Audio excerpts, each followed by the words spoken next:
right, thank you for staying with Daybreak. The conversation continues even during the break. My guests are still with me here. Yes, I'll come to you, Honorable Tongoyo, to respond to the issues that are being raised by the Azimio team. Okay, thank you, Trevor. I started by saying, from the very onset, I personally is never convinced that our brothers are genuine. They're up to what is really important to Kenyans. And in any way, I told you that the Kenya Kwanza has got a plan, has got a capacity, and we have a roadmap on how to address the matters affecting Kenyans. Having said this, my brother, let me first, he purported to speak for Narok or for the Ma. I want to say we're in the government, actually we're the government, Narok, and by extension the Ma people, starting all the way from the State House controllers, you know. Mm-hmm. And I think, my brother, we know better than you do. We are the government. And the issue of inclusivity in this case, raised by my brother Anthony, I just want to say that maybe it does not have facts or is deliberate in lying, because how teachers are shared, or even recruitment of police or KDF officers and the rest, they are so much done in a transparent manner. And in any way, my brother, they are not based by constituencies. They are done per sub-county, which are more than the 290. They're almost 360 or so in number. And the quota, the rationing is very transparent. And in any way, is it in Parliament? We have got the committees in Parliament that are responsible, that are actually paid for, to, at times, check whether such transparency and standards are followed, including the committee actually on equal opportunity, including the departmental committees. So I want to really disagree, and I want to say the Kenya Kwanza government has got the face of Kenya. Okay. And our brothers should just be honest, right? And you know, that is why they keep pushing this, because they believe they should have probably shared the part of the cabinet. That is exactly what they are pushing for. Because inclusivity to them, it believes in having Raila Odinga, in having Kalonzo Musyoka, in having so and so in cabinet. But they've just explained that they're talking about. And that's what I have said. Let me finish. It's not true. It's running away. The recruitment of teachers, even he should be even honest, the number given to his sub-county is the same given to my sub-county. The same given to a sub-county in Kericho. That is the truth. Not true. And that is why he was actually not able to substitute. So the inclusivity does not mean... Talk about energy ministry. You know, you should have actually provided... It's fact. Proof. Fact. Because I told you, and I should be, you guys, we should be honest. Inclusivity does not just mean the 5 or 4 position. He's explaining something which makes... Yeah, it includes the entire. You should be able to first take the look at the entire sector, so that you can able to see whether it has the face of Kenyans or not. Yeah. And I can able to, without any fear of contradiction, Kenya Kwanza administration has the face of Kenya. I was, recently I was in Homa Bay when we had the homecoming of the PS for Interior. Raymond. Right? Which actually surprised many Kenyans. Normally, such position is a reserve of the ruling tribe or something. Yeah? And there's a battery of PSs were introduced there, about 30 number. It surprised all of us. It has got entirely the face of Kenya. Okay. Right? So our brothers in opposition, of course, they are doing what they are supposed to. Yeah. They're supposed to speak the way they are speaking, because they're playing, you know, politics. But issues of 80 Kenyans, I think we should be devoid of politics. Okay. To me, they should have given Kenya Kwanza space. Yeah. Right? Let's be able to push our agenda. We are very clear. The president is very clear his mandate. He took an oath. He had a contract with Kenyans.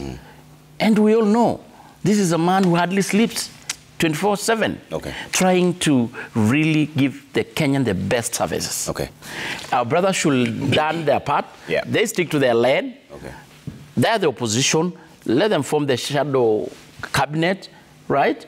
And actually, I think to me, the best they should have done, they should have seen what they are purporting to see, form a cabinet, shadow cabinet, because we are going to give them office of the opposition. Then they will be able to be coming with their policy. Yeah. According to the shadow... Even that office that you're saying... You get it? They should be telling us, according to their shadow cabinet, right? This is their policy in lowering the cost of living. This is what they, we gave, but not going to the streets. No, Obija, let me correct causing Kenyans to lose life, destroying properties. Yes. My brothers, we gave you space. Right? I'll give you a chance to respond. No, just on this one. No, we give you space. Before you proceed, the current constitution does not allow for us to form shadow cabinet. Okay. I just want to clarify. It is normally informal. Okay. Why are you not giving me? Please, no, my brother. Let me finish. Why is it pains you? The truth always is a bit, because they know what, and as put by my leader, these guys are just still having their cards under the table. Okay. We talk, we are colleagues. Yeah. So you know them? We know, they're just lying here. Yes. When we are in the taking tea in Parliament there, they can always be honest to us. And so say, what do they tell you in Parliament? My friend, opposition is uko inje ni baridi. We want ourselves in. Let me only that they cannot say before the cameras. One question before I bring it back. He's saying we are lying. Yeah. If we ask them about the things they said when they were campaigning, the promises they gave versus what they are doing now, who is lying now? I want to say this. One of the things, and I will tell you one of the things that they say at tea. Before I go into my point. So one, every time I meet the leadership of Azimio and leaders in Parliament, including my friend Anthony Kibagendi, they'll always tell me, tumechoka na huyu mzee, tafadhali ongeeni na yeye, hata sisi tumechoka na hiyo maandamano, hata sisi tumechoka na hii. So they'll respond. Yes, and ongeeni na huyu mzee. And that is the truth, including their leadership. They say, just talk to this mzee so that he stops this man. We are tired. And that is a fact that he knows is going in deep into his heart. We will talk to him. We will talk to him so that you as MPs of Kenya, of Azimio also get a reprieve because you have eaten enough tear gas, you are suffering, you have to contribute money for maandamano and all that. We will help you by talking to them there, and we will do that. And we have given our team. Honorable, do you believe that the appointments have been skewed to favor certain communities? I'll come to that, Trevor. But I want to say this, which is a fact. One, for the first time since devolution started, counties have all the money for the previous year, including for the new budget of July. They have money. July money has been paid. No county owes government even a shilling. And that is a fact. That is true. It even surprised governors. Where did William Ruto all of a sudden get this money to give to the counties? Because in the previous, they would go into the second year and they would be owing almost half the budget. But now, as they sit there, governors, whether in opposition strongholds or in government, are even surprised they don't even know what to do with the money. Where did they come from? William Ruto has strengthened the economy such that now there is money available for counties. When money is available for counties, Trevor, you know what it does. Disposable income is available. Suppliers will be paid. Hospitals will have medicine. We will not see doctor strikes again unless a governor misuses the money. That is one of the cures that William Ruto has brought. Today, services in counties will be provided. If you are sick, you go to hospital, there'll be medicine. You don't have to go to a chemist to buy your own medicine. If you need a service in counties today, there is no reason you should miss that services because the Kenya Kwanza government has ensured that there are very many people who were auctioned because they took loans to do business with counties, and then pending bills come in and pile. One of the things that William Ruto wants to cure is pending bills. You can only cure pending bills if you make money available to counties. Today, in this country, governors, I've met very many governors, and they're celebrating, they are asking, what magic bullet did this William Ruto shoot now that money is there? In fact, another governor was worried that he would have a problem with absorption. Because the money is there. You need to absorb. And the money may not be absorbed, but we are telling you as governors, As long as Kenya Kwanza has given you money, we would like to see money being spent. Constructions should go on. People who have applied for tender should be paid. Hospitals should have medicine. Markets should be built. Resources in agriculture must be put there. Kindergarten education must be, you ensure it is happening. That is what we are saying. And that is what inclusivity is about, sharing the national cake. Secondly. So you don't think this is a matter that should be discussed? It is not a matter. It's an agenda in the Azimio's. No, we inclusivity are in national affairs. in terms of inclusivity. Secondly, today, Jack Wamboka and my friend Kibagende, you know Kibagende lived in the US for long so that he's not even in touch with Kenya. The realities in Kenya. He only says what he reads in newspapers, not what he has observed. But I want to tell him that today, you know, they used to make noise. You remember when we had the conference in Mombasa? The initial conference when we were starting to train these new young members of parliament, and they brought a lot of issues. Jack almost fought me. He's my friend. He almost jumped on me, and I told him I'll beat him up in Mombasa because of CDF. Because of CDF. Today, Anthony Kibagende sits here. He has all the money. Yes. All the money. This you can confirm. Yes, all the money that he was supposed to have. It is in his account, in his backyard. It is there. The problem is him. People want jobs in constructions. He's not constructing schools. People want money for supply. He's kept the money. It's lying there because they want William Ruto to fail. You know? Use the money to spur the economy. You know, William Ruto has this economic principle. I want to finish. I want to finish. This one economic principle. How do you stimulate an economy? Even at the rural. You stimulate an economy at the rural by ensuring resources are there at the lowest level. So what we have done is to ensure that all CDF money is there. His children should not fail to go to school, or parents should be forced to look for money. He should give bursary, so that there is disposable income for families to buy food and to take their children to hospital if they're sick. All right. This is what economics is about. This is what it is about to run a country. Give me my time. I still have more time.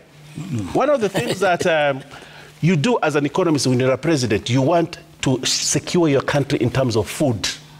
When there is enough food, there's good health. If there's good health, you're not spending money on health and you're not spending money on food, you have disposable income to develop yourself, you will be able to say, I have enough money, let me construct a house. And in that construction, you employ 2, 3 people, 4, 5 people. Those people make money from you because you have disposable income. We have reduced the cost of fertilizer.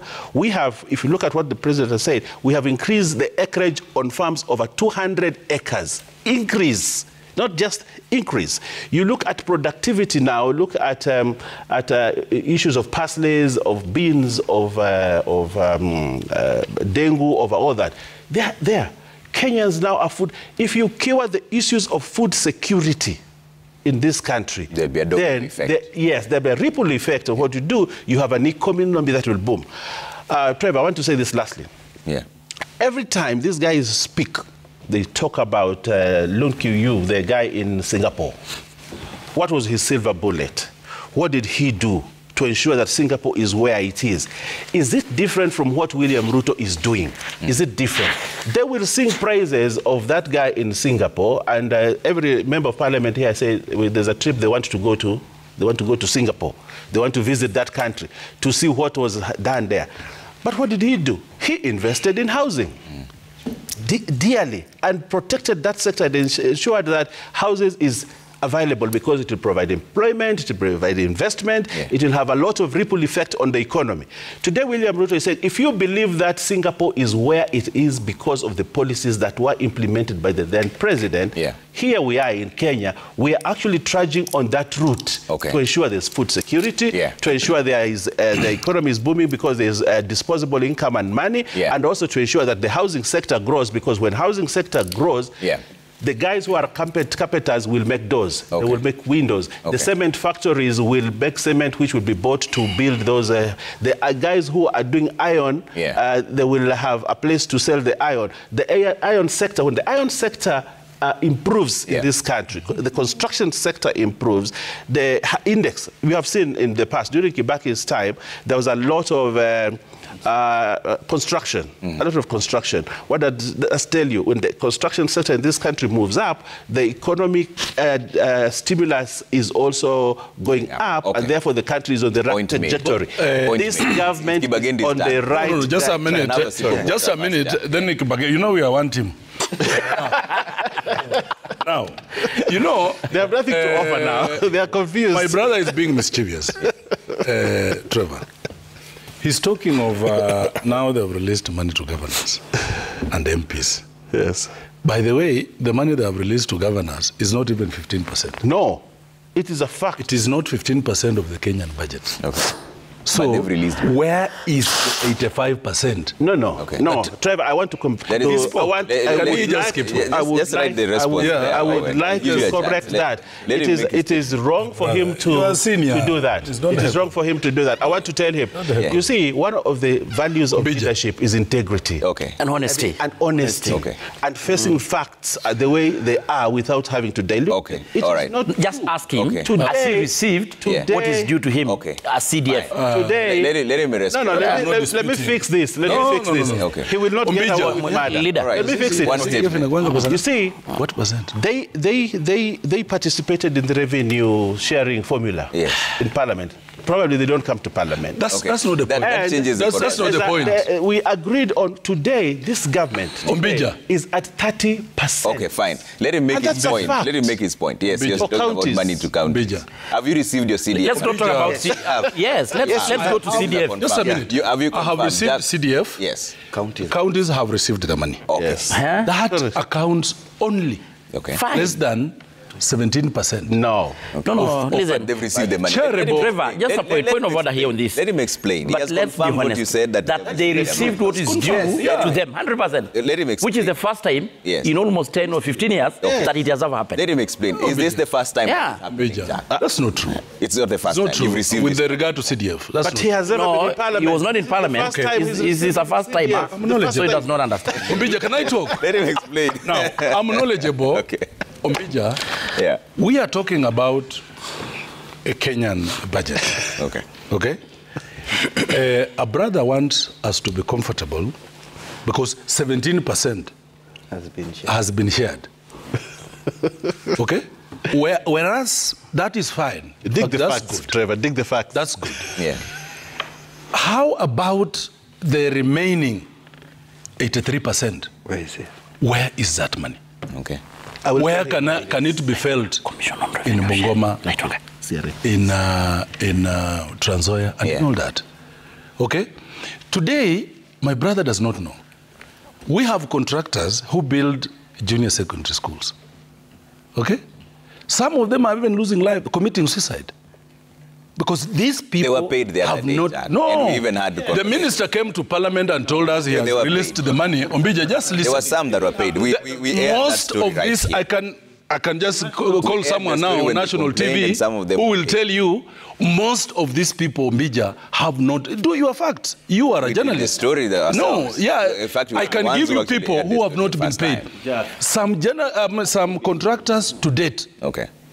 Some of them have not been paid. Okay. Some of them took loans from banks. Okay. They have never been paid. They have never been paid today. Okay. Ombija, it's been a year. It's been a year since they've been in government. Yes. Okay. People are still hungry. Okay. Where I come from, we attach a name to a hunger period. Yeah. You know, one time in 1980s, it was so hard, we called it Angel Spindi. You know, the yellow maize, because we could not find maize locally. Then at some point, the hunger was too much. We called that hunger Angel Moi, yani Moi hunger. Today, where I come from, we have a Ruto hunger. It means you have pushed people up to where they are. So what am I saying? That this government needs to come out from the slumberland, address issues. When you say people are happy, let that be from the ground. Okay. Because as we speak, people have very many challenges, Ombija. When you talk of comparing Kenya with Singapore, they are not comparable. When you want to build a nation, okay, there are some things the president has done that are good. Yes, good. Okay? And we're not just not criticizing for the sake of it. There are some things that are good. But specifically when we want to build this Kenya, the corruption issue. Already this government has had serious corruption issues. One, KEMSA. Okay? When you move and sack a PS, or Mbija, we know it takes two to tango. You must have the person receiving and the person giving. So I would assume you are sacking the PS because she's the person receiving, the PS for health, okay? Who is the person that made the PS to be sacked? Who is that person? Then we will take the president serious, okay? Who is that person? You sacked the PS, yes. Why? Because purportedly she was engaged in corruption. With who? I'm told it's high and mighty. I'm told there are people. Now that is hearsay. But okay, yes. You haven't mentioned. But now, two. Yeah. We have NHIF. Okay. Trevor, but now. ask him before you. NHIF. No. With the accounting officer. NHIF. Let him finish. NHIF. Yeah. It has very serious issues. Very many people were sacked. You saw at the NHIF. Okay. Yes. Why? What was the amount of money involved in this thing? Okay. We have very basic issues, Ombija, such as toxic sugar. You know, sugar that is condemned. At the port, this sugar is not good for human consumption. Then we are told later that this sugar found itself in the market. What country are we building by a minister? This dialogue will not make a lot of meaning if we don't address the issues of people who were arrested, Ombija. If we don't address the issues of the 26 people who lost their lives, some of them very innocently. We saw police going to drag people from their houses and killing them. We saw some snipers in civilian clothing shooting people. And we saw it. And on this one, I want to thank the media. You really brought out some of these issues. Restitution. What are you going to do as a government? Because these people are Kenyan. For them to feel that this Kenya belongs to us, that this country belongs to us. Okay. So as we dialogue, we have seen police brutality against journalists. Ombija. We have seen journalists beaten. They're taking us back to those days, dark eras. Okay. What are we going to do? Okay. As we sit to dialogue about some of these issues, I would propose that first, let's have all those people who are arrested released. Let's do an introspection. Those people who died, who lost their lives, I mean, let's reach them out. What is the government going to do? And let's stop police brutality, both on the citizenry and the journalists. Do you as Azimio have records of people who are still in custody to date? Are there people who are still in custody? Yes, we How many? Around 342. Yes. In the excess those ones were released earlier on. No, we have people who are... You're saying they're still in custody today? Yes. And after this, I can give you. Okay, Kibagendi. Now when you talk about this inclusivity, what Owen Bayer was saying, is that another approach of looking at it, that the monies have been allocated to the counties? Yes, Jack says that it's not 85%, it's more than, it's like 17%, but has it been utilized properly for the functions it were meant to be used for? Thank you. You know, yes, we received CDF the other day, just before we went for recess. All of it? Yes. Have you disbursed your CDF? Now we are working on the projects. You know, it is a process. So you still have the money in there? Yeah. There are processes. Like now we got money for bursaries, which we disbursed to the constituents. We got money for development, which came in in the month of July. We are working on big queues for development projects, and that will happen. And I believe the same will happen with the counties. The only issues I have probably with the counties is they need to enhance their scrutiny on pending bills so that they pay contractors their dues. So, like he said, that helps spur the economy at the local level. So is that in itself a problem? Because I was speaking personally to the controller of budgets, and she said only about 21 at the time we were speaking, which was last week, 21 counties have so far uploaded their budgets. But the counties now, have that is again now the challenge we have with some of the counties, and that one you cannot pick whether it is Kenya Kwanza or Azimio. There are challenges amongst these counties. The county assemblies, some of them discontinued their sittings because of their welfare, which has a trickle effect on how the budget making processes have to be done. Kenyans, you know, had pressed on both sides, but we aren't crushed. And yesterday the president gave a bit of hope when he spoke about the investment, especially in agriculture. And like he said, we don't continually criticize just for the sake of it. And if you invest aggressively in agriculture, what you're going to do is you're going to spur the economy in terms of creating jobs. And this is something I personally wrote to the president, that in agricultural investment is not just throwing around fertilizer. There are other aspects that he spoke about yesterday that they have also embraced, so that they spur the economy in the agricultural sector, which will bring about food security.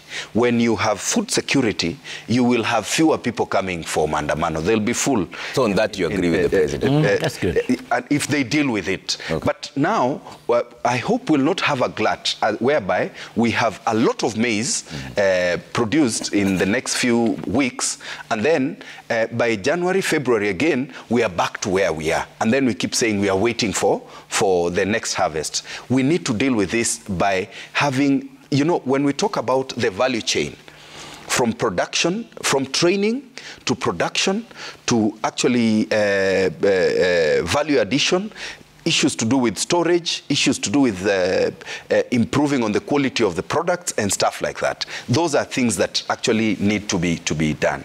But again, when we come on to the issue of brutality, you know, when a president celebrates police brutality, that is cruelty of the highest order from the person that should be inspiring the nation. You know, the killing of innocent Kenyans, and do you know they were cherry-picking police officers and sending them to some certain places where police officers in Kisumu were knocking doors, opening, getting into homes and killing people, and some cutting off their manhoods. That is the truth. And we saw them in hospitals. See, when they went that, and even looked for kids. I am telling you this, and this is the truth. They went, then and truth is. They went on to even kill little children. There's a young boy who was walking back home from school. He was shot 9 times. We are lucky he's still alive. There are kids, 2 brothers. He's alive. He's alive. You don't believe? That was in the... He was shot. That's true. Their brothers, you actually... you see? There are 2 brothers. One died 2 days ago. The other one died yesterday. Who were brutally killed, not by a gunshot, by clobbering. Police officers clobbered them to death, and they think that is something that should be celebrated. To the extent the president celebrates, the deputy president celebrates. I'm told he was in charge of that scheme of killing people from certain communities that you can substantiate. Now, he was beating his chest, telling us he's the one who's doing it. He said, no, he said it. You're making a direct accusation. No, he said it. He said he's in charge, and he will deal with these people. He said. He said it. Now, let me finish. We'll talk about that. The deputy president said he will deal with people, and we saw him speak, and we saw police kill people. They were sent and even cherry-picked. When I say that, I'm very clear about it. Now, on to the other things. The president should actually apologize for the inadequacies of this government. The president should come forward and say, I gave false promises. We are trying to reorganize this thing so that we do the right, we get ourselves to where we probably want to get to. Let him wind up. I'm coming brutality for that and clarity. cruelty, Yes. that one we saw it with our eyes. Okay. And the president has broken people's expectations. Okay. Tongoyo, you're the chair of the Security Committee in Trevor, the National Assembly. Are you looking at these allegations of police? These are honorable members. Yes. And at times, some things are so emotive and painful. Life is sacred. Yes. And at times you take advantage of the, of the TV and... No. These are... sensationally accusing, high-ranking. Okay, let me put things straight. He's the chair of the National Committee, the Committee of Security. First, I want to say that we'll really regret any life lost, any property destroyed. Apologize. Yeah, during the uncalled for mandamanos. But I want to put like this. One, our officers are very professional. They are known. Come on. Let me finish. Let him finish. Let him finish. That is because proper. even the allegations you're making, it's not all officers who are. Yeah. Let him finish. Our officers, the National Police Service, they're professional. They are known in the continent. And they really tried to do a refrain. I mean, the mandamano started quite some time back. Until recently, we saw a bit of some casualties reported, which actually we are still getting also the figures. And including even some, let me put it straight. We should also appreciate that life lost is very regrettable. Being of our security officers, being of a Kenyan citizen. Are you aware that we lost some police officers during the demonstration? We did. No police officers. They were injured. I'm telling you this as a chairman of the PS said no policeman died. I started by saying we really regret. The names. Right? Let them we really feel names. And regret for any life lost. Life of any Kenyans is dead. Ombija, let him give us the names of the police. Let me finish. Because you are not even giving them, but I know that data are there. I was in the floor of the house. We enumerated about one police officer was killed, several were injured, almost 300 vehicles were banned, several installations and police stations were run down. Out of provocation. So are you as the committee probing the police? So I'm saying we have got an institution like IPOA. Yes. Independent Policing Oversight Authority. Authority, which is mandated and paying by Kenyans money to investigate excesses of police. They're already on majority of these alleged cases. So we should give them space and time. They are Kenyans. They are professionals. Any police officer who unwarranted, they will be brought to the books. Okay. But we must appreciate, and that is what our brothers are not just honest enough. If we encourage our citizens to take to the streets, to take the law by their hands, to start actually, security officers are paid for and tasked to protect property and life. So you have rioters. We saw some even actually they were armed gangs. Yeah. In the middle of the mandamano, we should understand that even some criminals take advantage of demonstrations. So I think it's a topic that I don't want us really to, because we'll divert more, but I want to say it's regrettable. Yes. The IPOA is really taken up some of the cases. Okay. But we should also appreciate that our officers have a duty to protect property and life. And maintain peace. All right. Now, before I leave there, let me talk about, our brothers have been talking about President, the Kenya Kwanza government and all that. One, we should be alive to the fact, it's the first budget of William Ruto. We have just done the first budget. That's a deniable fact.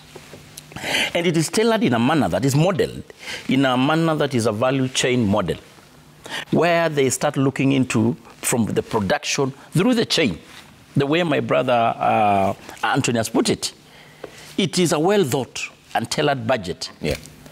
So that we can able to, at the end of it all, a long term, we can able to address the issues affecting Kenyans once and for all. Instead of, like the issue of petrols we have been talking about, my brothers are talking it's cheaper in Uganda, it was cheaper during Uhuru. It was never cheaper. It was only that they were subsidized. some taxpayers' money were used to pay the suppliers. That is a fact, you know. The issue of, so I just wondered, our brother should be fair enough. Yeah. Give us space. Okay. The Kenya Kwanza has got the plan. Yeah. Right? It has got the will. Okay. It has got a roadmap. Yeah. And will deliver to the mandate of Kenya. To the expectation. Okay. Actually beyond. Okay. Oh, but Yes. Baya, let me bring you on Yes. back on this. When there's one issue that both sides are talking about, the reconstitution of the IEBC. Yes. Same thing with the Azimio team. How will this be done when there's a legal selection panel that is at work right now? Isn't this going to be above the law or some circumventing the law in one way or another? Okay, thank you. I'll respond to that. Then I go to the issues that my brothers have raised here without facts. But one, why do we want to reconstitute IBC? Parliament provides that because IBC is set in a statute, an act of Parliament. Parliament has power within itself to review that act and amend it and provide for the inclusivity in IBC that they're talking about. So for me, I'm not worried about IBC, and I think that is the one thing that we need.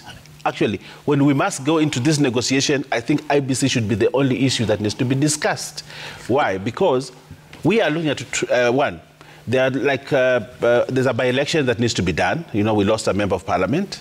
And we cannot, there are people who have been for a long time not represented because IBC is not constituted. Two, I think they are very soon will have by-elections because courts are making rulings. Yes, like the Magarini one. And therefore we need IBC. And this is one of the things. And William Ruto is in agreement. He cannot constitute IBC alone because the players in IBC will be several, and he's one of the players in IBC. So he said, on this IBC, I agree. The law allows Parliament to continue with the process, but he has told the selection panel, just hold on. Let's give everybody a fair chance to be properly represented so that when we select members who will be the umpires for the next election, everybody feels comfortable. And he's democratic enough to say, let's wait. Therefore, we are not breaking any law. What we just need to do is come back to Parliament, and I think we are ready in Parliament when the dialogue is done and we agree on that. A bill will be moved in Parliament and we will fast track it and ensure that IBC is properly constituted. Okay. And I want to tell our brothers in Azimio, William Ruto will not sit back and do the wrong thing for the 2027 election. He will ensure that we have a fair and credible and accountable election in 2027 by ensuring that IBC is properly constituted. People who will be umpires in that election should be credible people and people who have been selected across the board, and a proper team is put. And that is our commitment as Kenya Kwanza, and we want to midwife an election that a very good election because we have given everybody a fair opportunity to play well in the next election of 2027. All right. That's having said. I want to say this. Allow me to say now a few things because, you know, they've just been making noise here, not saying anything. One, they talked about KEMSA. Yeah. And I want to come back to this. You know, it is very good to be sincere. We had a regime before that had very many issues with KEMSA. Your regime. A lot of resources were lost in the handshake regime through KEMSA. What action did we see? It was just the game of musical chairs. Nothing really happened, and people got away with murder, and people made money out of KEMSA. And we are seeing these people are happy and spending their money there. That time, Raila Odinga was in the handshake government. And when I talk about handshake, Trevor, I am very specific that it was a handshake government because then the chairperson of the finance committee was one lady I respect very much called Gladys Wanga, who was a member of the ODM party. The chairperson of the education department in parliament was a lady from Busia, Florence. She was from ODM. The vice chair of what is it called? This committee on justice, JLAC, was from ODM, and ODM had several vice chairperson seats and several chairperson seats within Parliament, committees of Parliament that are a preserve of government. The chairpersons are preserve of government, but the ODM was given chairmanship. What did did that tell you? It told you that they're actually part of government. Because if you are absorbed within government committees or you're given positions by government within committees in parliament and you're in opposition, you have actually officially joined government. And that's what. So when I talk about handshake regime, it is actually a handshake regime. When we had KEMSA, they didn't talk about it. We had KEMSA this time. William Ruto took action. The handshake regime never took action. William Ruto took action and fired a PS. That in itself is a commitment that William Ruto will not talk about corruption in High Palace or in Palavas. He will take action. Okay. When we had the issue of contaminated sugar, now let me address the issues Jack has raised. Contaminated sugar. When this issue came, William Ruto did not call people to go for press conferences or to do that. He took action. And people were fired from their jobs and they were taken to court immediately. We never saw even one person being, Senate was investigating. During the previous regime, Senate was investigating, National Assembly was investigating, we are looking at reports, EACC is being told to do this and this. William Ruto didn't do that. People were fired and people were taken to court on the basis that William Ruto said, I will not condone corruption. That he did. Secondly, William Ruto has come out in, is it yesterday or the previous day, during the time when he was addressing ministers, and he condemned police brutality. He never did. And he was Let me finish. He was very clear when he said, we did not say we will end extrajudicial killings to replace it with police brutality. He said that very clearly, unless they were watching another TV. But the TV I watched, I saw William Ruto addressing the issues. And he said he will not condone any Kenyan losing a life because of actions of another person. And he was very clear about that. We never saw that when we had riots in 2017. We never saw that from the president there. And they perpetuated killings through the Yala River, through all that. They were in the handshake government. They never spoke about that. Why do they want to bring that issue for discussion now, while they condoned it then? I want to come back again to issues of arrests, which were made. The police will not arrest you, and I want to use what Dr. Matiang'i said. Police will not arrest you for doing nothing, and will not come for you for doing nothing. They were in the handshake government. They applauded when people who were in dent being seen as opposition were being arrested. They applauded that. I'm not saying two wrongs make a right. But I am saying that same principle. Police will not come to arrest you if there's nothing wrong you have done. I am seeing a lot of these leaders going into courts to get anticipatory bail. Why are you going to get anticipatory bail if you've not done anything wrong? I want to finish. Trevor, give me time. We run out of time. No, give me time. I finish this. I finish this. I want to say this. This government is well on course. Jack and Kibagedi are celebrating because we have now a 5% increment on CDF. In this budget. But they're telling us, don't collect taxes because the finance bill is wrong. They want to make a mountain out of a molehill. When you say about finance bill, what are the things that we disagreed on in the finance bill when it came to Parliament? What are the things that we disagreed on? 3 things. We did not disagree on the whole finance bill. Only 3 things. But those 3 things, which we even gave them an opportunity to give us what are their thoughts? What are their alternative thoughts on this? We disagreed on housing. The committee on finance, when they listened to the people, they came with something different. They reduced it from 3% to 1.5%.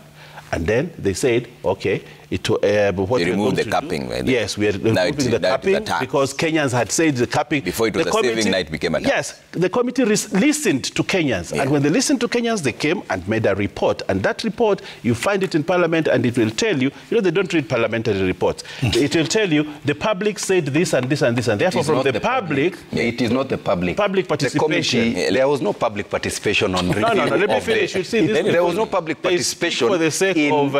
in the reviews that were made by the committee. They just went to Naivasha and came up with proposals. That is not a fact. We need to... the other one that we disagreed on was on the fuel. The fuel, the 16%. You know, this, and that is where I have an issue with the president. These two gentlemen, Where, when have no history. I want to speak facts, Kibagi. Very briefly, because we ran out of time. US spoiled you. I want to say this. You see, the idea of 16% is not a William Ruto idea. Yeah. And that is a fact. The idea of 16% is an Uhuru Kenyatta idea. And it came in the 12th Parliament. Fuel, VAT on fuel was going to be increased by 16%. And when it came to Parliament, I was a very robust member of the opposition and I knew what I was talking about. And we fought to reduce this in Parliament. What has changed? And it actually passed in Parliament. Duale was a very interesting guy in Parliament, and he was a very strong leader. It passed in Parliament. And we had issues. It went to the president. The president brought a memorandum to Parliament. If they don't know, they brought a memorandum to Parliament. They have never seen a presidential memorandum, you know. So I want to tell you there's something called a presidential memorandum. So when the presidential memorandum came, we as opposition then sat with government and negotiated in the lobbies. And we negotiated and we talked together and we said, this is an issue of national interest. Why don't we bring it down? So we agreed. We bring it down to 8%. But what happens to the other 8%? We said government will subsidize, so that now the production VAT is removed. So the subsidy ended. It came to 8%. But then who takes care of the other 8%? Government. Government takes care of the other 8%. There's a reprieve on the pump, but in terms of real cost of fuel, the 16% is still intact. So got it. We've run out of time. Now I'm bringing the feedback now. So I don't want to lose the people you're addressing want to speak on this. I don't want to lose. I don't want to lose 1 minute. Just 1 minute. My brother is talking very well. Which I agree. That it was a subsidy. Money that was making petrol and petroleum products affordable. Where has the money gone? I want to answer that. No. I want to answer that. Just a minute. I want to answer that. On the KEMSA issue, I agree with what he's saying. But he has not answered my question. Umbija, it takes two to tango. Yes, the PS was involved, was sacked, all that. She was involved with whom? I will answer that too. And now, where is that person? I will answer that too. Now, 3, my brother, Article 37 of the Constitution makes it possible. I actually like the Article 37. Makes it possible. I like that Article 37. It helps, it explains how it is our right to demonstrate. Got it. What I want to say is, because we're running out of time. 1 minute. It is, a bulk of the cost of fuel are just taxes. It is not, when they say that government was taking care of that, these are taxes. And government needs to review these taxes. Look here, when the president stands on international arena, he's such an eloquent, expressive president speaking for the African continent. But and he speaks about how unfair IMF and World Bank are out there. But when he comes into his country, he's the biggest defender of IMF and World Bank and their unfair policies. Why is he accepting? They are pushing him to increase the cost of fuel to 16. Magufuli in Tanzania one time told them off. He told them, I will not increase. We cannot strain Tanzanians at the expense of impressing you with paying you excessive interest. There's a lot that is what we have here. The issue we have is IMF and World Bank are the ones that are pushing the issues that are straining this country in terms of it. The people you're addressing have sent in so much feedback. Let's read some of the feedback now. There's a lot of it coming from the people. Trevor Mbija, let's bring that up on screen and see what you're saying. A lot of feedback coming through. Let's put that up and see. At Trevor Mbija at Citizen TV Kenya using the hashtag Daybreak. Brand Chemwa says we can reduce cost of living without dialogue, but through implementing subsidies, price controls on critical goods, strengthening consumer protection laws, investing in public infrastructure, ensuring transparency. Let them solve the winner takes it all issue. Brand Chemwa, let's see. Chalu Woodrose, he says, what Kenyans want at the moment is a reduction in the cost of living. Life is very hard and most of Kenyans are struggling to make ends meet. The president should talk less and do much. What we want to see are the results and not mere promises. Okay? Magwa says these talks will just stall. If the cost of living is not a priority for the Kenya Kwanza team, then why should we have talks in the first place? It's the cost of living that took people to the streets. Kenya Kwanza is very insincere and insensitive. Okay? Bring up the next one. Bobo Tieno says, let's call a spade, not a spoon. Azimio Kenya are taking advantage of high cost of living to push for talks to achieve their interest because they always want things to go their way, even far as choosing names for Kenya Kwanza and who to talk to. Okay? Remy Butia says, 60 years since independence, we are challenged to audit our progress towards the ideals for which our fathers fought for. Unification is significant for healing Kenyan politics, but the devil is in the details of the planned talks. Okay? Okelo Mwalimu says, I'm already foreseeing a situation where Azimio and Kenya Kwanza talks teams won't agree on very simple issues like who would speak first in their first meeting, where the talks would be held and how long the talks should take. Kenya Kwanza's iron fist policy will force Azimio out of the talks. Okay? Babu Michael says, because Kenya Kwanza government have been giving faulty timelines when it comes to matters cost of living, which they think only means cost of unga, this current bipartisan committee should make sure this regime gives true and proper timelines and in writing. Okay? Engineer Lazaro says cost of living should be the main topic at the dialogue table. Kenya Kwanza should stop issuing conflicting statements. The main reason why people were on the street is ever-rising cost of living. They must be sincere. Okay? Babu Michael again says, who always tells Kenya Kwanza government that cost of living only means unga? Because every time they hear cost of living, they tell us how they have distributed fertilizer to farmers, who will then talk about cost of edible oil, soap, sugar, and even many others. It's Mr. Ten says, I appreciate the good work being done by Kenya Kwanza, but not including the cost of living in the agenda pains. The reason why we were on the street is simply because of the hiked food prices, and we are suffering here. More so, comrades, mimi huku Chuka ni maisha imenikalia vibaya. That's Chuka University, okay?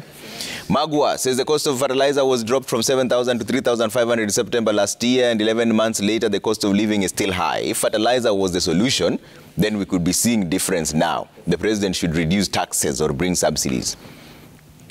Kenya Minde says, will signing performance contracts make clueless civil servants have a clue on what they are doing? They should be sacked already. Okay. Atanas Mavuti says there is light at the end of the tunnel. Reforms being implemented by Kenya Kwanza government under the leadership of President Ruto are prudent to improve the economy. Let's give President Ruto time. He will deliver. Getich says MPs are true representations of Kenyans and all these issues should and must be dealt in Parliament. Who does Kalonzo and Wamalwa represent? Peter says when Raila Odinga was in handshake, they never saw cost of living going up. Let our leaders be sincere. The two principles need to meet and cool down the political temperatures that we are experiencing. Lawrence, let's call a spade, not a big spoon. What's the government supposed to talk with the opposition? It's pretty obvious. They are after something. They're the government in waiting, for crying out loud. They should be happy when regime fails. Okay. Manji, the last one says if DAP that was 7,000, that's fertilizer, produced enough, why should we be fooled to buy fertilizer 2,500 and triple input quantity to achieve out of almost equal to what the previous bag would produce per acre? Who is being fooled? All right, let's bring the last one here. Sir Nixon says it seems like there shall be bipartisan talks after every general elections, unless it is agreed within the talks that there shall be total respect to IEBC and Supreme Court announcement of the presidential winner. That's where we leave it for now. Thank you so much, gentlemen, for making time. We've run out of time on State of the Nation. Asanteni sana. I know you wanted closing remarks, but we've run out of time. All right, that does it for Daybreak. Thank you.